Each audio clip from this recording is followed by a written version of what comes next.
Alright guys, welcome back. Today what I'm going to be doing is repairing my rainwater catchment system. If you haven't seen that video, I'm going to post it up here where I lost 8,000 gallons of water literally overnight. I came out here and I searched around. I couldn't really find a specific area where it was leaking. I thought 8,000 gallons of water, you would see the dirt would have to be removed and you'd see a stream of water coming out or something. But I found nothing other than the ground over here being wet. I'm sorry, moist, not really wet. Just a little on the wet side, moist, that's about it. No puddles, no nothing. And I thought to myself, how did 8,000 gallons of water come out of here and not leave any evidence other than just being moist? Like I said, you would see the dirt, it would take the dirt with it basically and leave trenches is what it would do. Anyways, the other day, thankfully, the other day on this cover right here, if those of you that don't know, I have my pipes coming underground up and into the building where I have my my pump and pressure tank in there. It was leaking out of here. I seen water coming out just a little bit. So that told me that the pipe is broken here, obviously. What's happening is the ground here, if you can see right here, is separating from the building. We haven't had rain here in about 2 months. Okay, we spent all summer with triple-digit temperatures, at least 2.5 months of triple-digit temperatures, no rain. The ground, we had cracks everywhere, but the foundation here, and it's kind of my fault, I should have kept it watered here, but the ground was separating from the foundation, and of course the pipes along with it. It was separating the pipes, and obviously it broke here. So I have found a remedy, hopefully, to fix it, and I'm going to show you that next.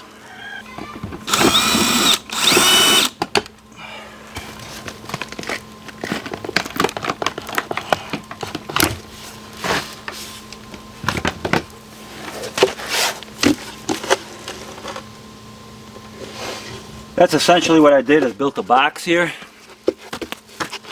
I put about a, what is this stuff, inch and a quarter of styrofoam insulation to keep that pipe insulated. And I also wrapped it. Dirt dauber. I also wrapped it here. So let me unwrap this, and we're going to see where that crack is.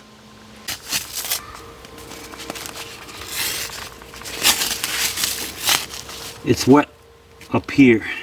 You can feel it. Yeah, see the water? Look at that.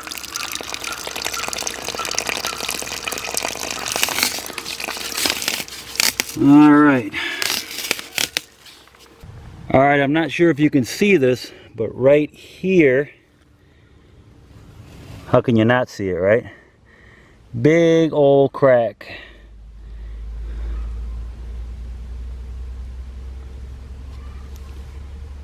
Alright, the next thing I'm going to do is cut this section of pipe out with my hacksaw here and just remove it. I took the other cover off and I'm pretty sure that one's cracked too, from what I can see. What do you think?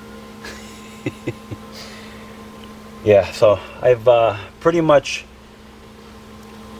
established where my 8,000 gallons of water went. It would just come out here and flooded this whole area. And because I'm thinking in my mind, I'm thinking, okay, it's somewhere underground, and it spewed up out of the ground, and it would have left a long trail of a big trench or something, and carried all the dirt with it.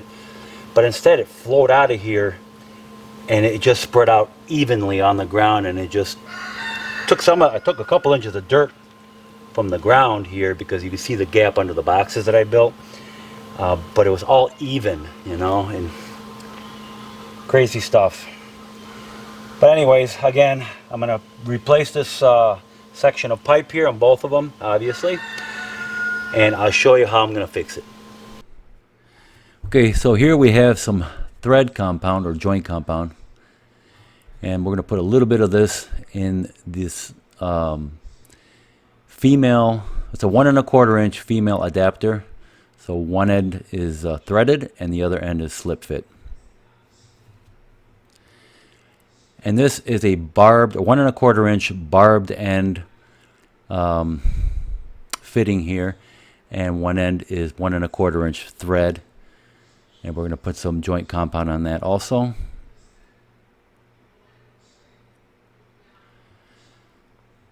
Now for this, we're only going to hand tighten it. Remember, those threads are tapered, so the more you tighten it, the more it's going to push up against that plastic, and it could crack it. So you only want to hand tighten it, just like that. Now for an insurance policy here, we're going to put a hose clamp around that female adapter so it does not split, just like that, so we don't have any problems in the future. Alright, so this was my idea here, to get this fixed so I won't have any more problems with pipe breakage. I should have done this in the beginning, but it didn't come to mind. What I have here is a 1 1/4 inch automotive radiator hose, basically. This has a spring in there, or a helical wire, basically, to keep it from collapsing. Okay, on the pressure side it's okay, but on the suction side you don't want the hose collapsing, so I didn't want that to happen. And it doesn't kink. Okay, so now with this hose being like this, the ground can move wherever it wants to move. I mean, we got 6-7 inches of movement either way, all the way around, and it won't affect the pipe at all. So now I don't have to worry about the ground separating from the foundation a couple inches or anything. This will all compensate for it, you know, no matter where it goes. So I got one more to do on that side, and then we're going to test the system out. I'm putting a little bit of, what is this called? A silicone grease on the barbed end here. That'll help this slide on a little better. In fact, it helps it slide on really good.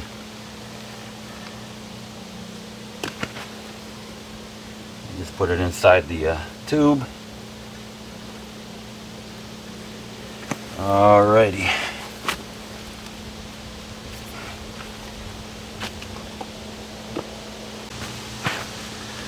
Got my hose clamp on.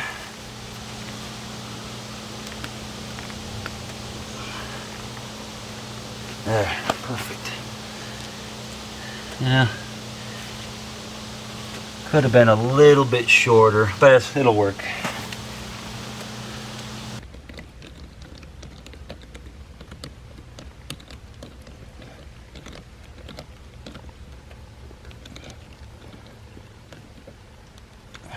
Okay. That looks good. Alright, so the outside, you can see how they're connected. The inside did basically the same thing. I put some unions. I love putting unions when you're doing PVC pipe. That way you could disconnect it without cutting and all that stuff. But basically the same thing on both sides. This is the suction side where the water comes in from the tanks, and then that's the out going to my garden, greenhouse, and to the chicken coop. I guess now all I have to do, well, I'll put the covers on later.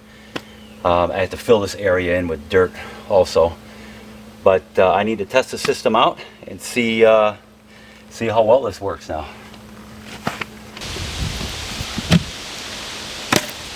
All I gotta do is open this line up, let the water from the tanks out and to the pump.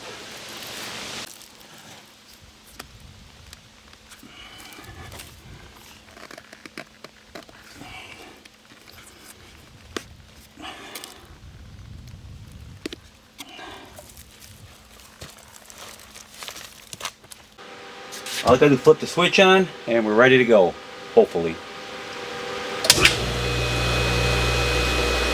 Now we just got to check the pressure switch.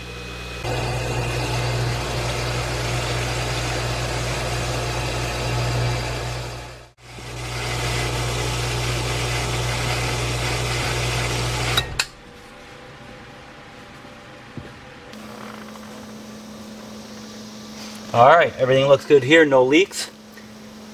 Let's go see the pressure at the spigot, how much we have. Okay, there's going to be a lot of air in the line, most likely, but open her up.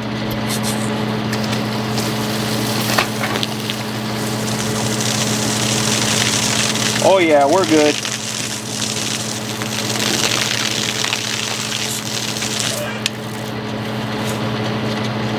Don't want to waste any water. It's only been 2 months since it's rained. Okay, we're in business. Okay guys, that is it. Problem fixed. Flexible hose. I'm going to put a link. If you guys got something similar to do, I'll put a link in the description to those hoses there. They're 1 1/4 inch. Flexible automotive hosing or radiator hosing, 17 inches long. They had another hose that was 15 inches, but I was a little worried it might have been short. But these worked out good. Good, really good. So guys, problem fixed, and I shouldn't have any more problems with that, any more droughts where the ground is separating from my foundation. It can move all at once now, and I won't have any more problems with that.